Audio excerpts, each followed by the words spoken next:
Part 2: The Unmaking.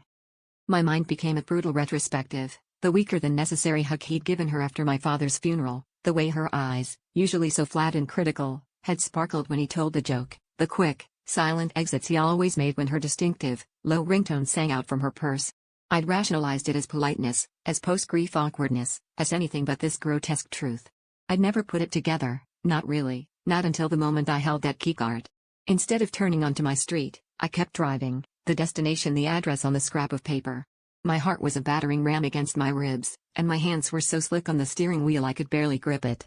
An innocent explanation, I pleaded with the empty passenger seat. A medical emergency. A secret inheritance. Anything.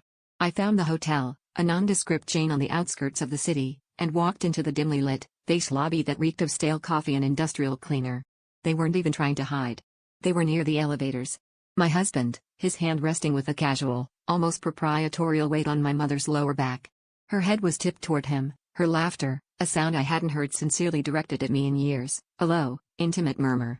The angle of her neck, the way she was leaning into his space, was a devastating echo of the vulnerability she'd only ever shown my father, who had been gone 2 years and 10 days.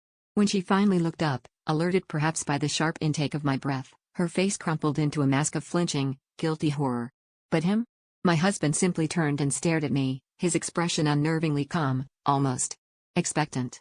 He looked like a man who'd been waiting for the curtain to rise on the final, inevitable act. Want to know what happens after part 2? Come back for part 3, The Relief. @ My Interested Stories.